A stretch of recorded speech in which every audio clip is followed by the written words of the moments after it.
News in the association, and it's all about Jaylen Brown and the Boston Celtics. They've agreed on a 5-year supermax extension worth up to $304 million. That's according to multiple reports. By the way, it's the richest contract in NBA history. All that going to JB. By the way, Brown is a 2-time All-Star, was named second-team All-Pro last season, making him eligible for the supermax, of course, extension today in Boston. Taking a look at those numbers, just over 26 points per game, and then just under 7 rebounds, and also just under 50 when it comes from the field there. All of these are, by the way, career highs when it comes to Brown, but now he is the highest paid man when it comes to the NBA, securing the bag there in Boston. I want to bring in our coach, Avery Johnson. Of course, Coach, we talked about this. If you remember, after Game 7, you said to me that the Celtics had to find a way to keep that core, him alongside Jason Tatum. Now that it's his $304 million, your thoughts on this deal and this contract heading his way? Well, obviously, Jaylen Brown had a lot of leverage, and I think his relationship and his management team's relationship with Brad Stevens was a big part of this. And also Jason Tatum. These guys, it's hard to find two young players, 6'8", 6'9" wings that have the experience now. They've lost in the finals to the Golden State Warriors. Obviously, it was a tough loss last year to the Miami Heat. But it's hard to find two bookend wing players like this. And when everybody was talking about let's break it up, I say, no.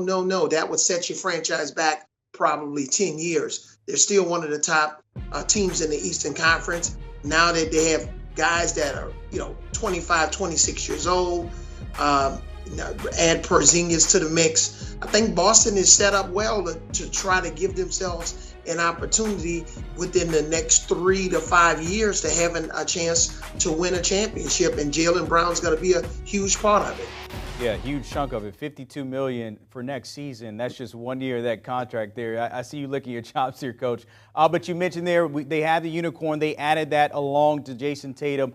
Outside of that, what else needs to be done? Because as you mentioned, they went to the finals 2 years ago, then, of course, falling a little short here in Game 7. What other pieces do they need along with Brown and others? Well, I still think they need another veteran point guard because you look at losing Marcus Smart. That's toughness, leadership. You also lost Grant Williams, even though he's not a point guard, but that's toughness, defense, leadership. So I think they can use a veteran point guard. I would have liked if Chris Paul had gotten waived when he was in that trade to the Wizards. That would have been a good pickup for him. But just another veteran, savvy point guard, because you don't want to have all of your complete ball handling duties with Jaylen Brown. He's still looking to become a much better ball handler, especially going left. He still turns the ball over a little bit too much at the wrong times in games, having too many multiple turnover games. So you don't want him handling the ball and being your exclusive ball handler. So I just think another veteran point guard is going to be very beneficial. I like also what they did in terms of the coaching staff, adding Sam Cassell and beefing up that assistant coaching staff on the bench. So that was much needed to give Joe Mazzulla an opportunity to become the best version of themselves. So the Celtics have had a really good offseason, sometime retaining your own players and taking care of your own star players instead of allowing them to walk out the door or be disgruntled.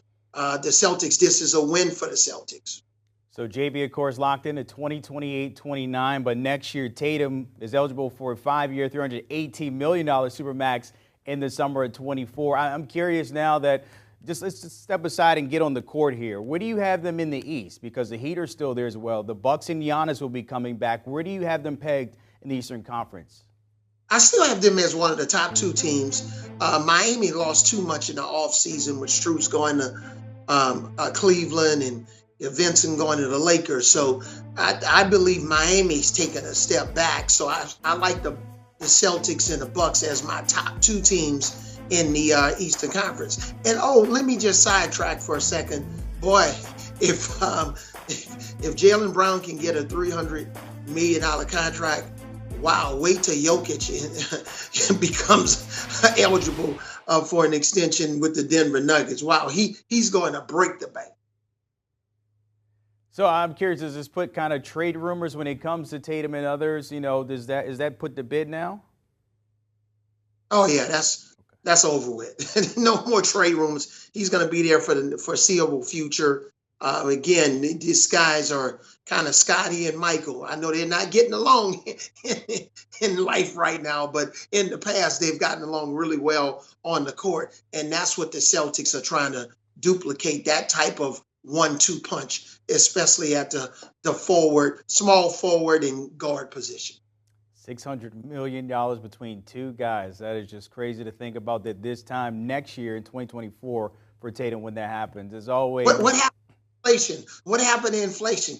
Exactly. It doesn't exist, Coach. It doesn't exist. As always, Avery Johnson, appreciate your time on that breaking news. Of course, Jaylen Brown securing the bag.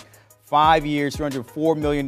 This is the breakdown. I played around with Coach here. $52 million in year one. Then, of course, it goes up. The price goes up. Yesterday's price is not today's price.